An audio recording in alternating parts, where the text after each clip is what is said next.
আমি বললাম আমি ব্যর্থ। আল্লাহ বলেন বিশ্বাসীরা সফল হয়। আমি বললাম আমার জীবনে অনেক কষ্ট। আল্লাহ বলেন নিশ্চয়ই কষ্টের সাথে আছে স্বস্তি।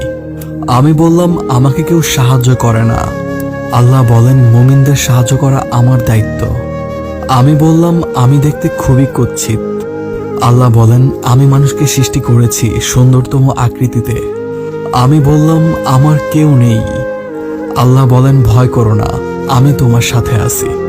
আমি বললাম আমার পাপ অনেক বেশি। আল্লাহ বলেন আমি তওবাকারীদের ভালোবাসি। আমি বললাম এই দুনিয়া আমার ভালো লাগে না, আমার কিছুই নেই। আল্লাহ বলেন অপেক্ষা করো। আমি বললাম বিজয় অনেক দূর। আল্লাহ বলেন আমার সাহায্য খুব কাছে।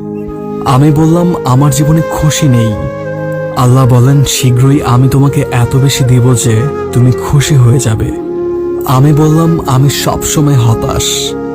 আল্লাহ বলেন তোমরা নিরাশ হইও না। আমি বললাম আমার কোনো পরিকল্পনা সফল হচ্ছে না। আল্লাহ বলেন আল্লাহ সর্বোচ্চ পরিকল্পনাকারী। আমি বললাম আমার কেউ নেই। আল্লাহ বলেন যে ব্যক্তি আল্লাহর উপর ভরসা করে তার জন্য আল্লাহই যথেষ্ট।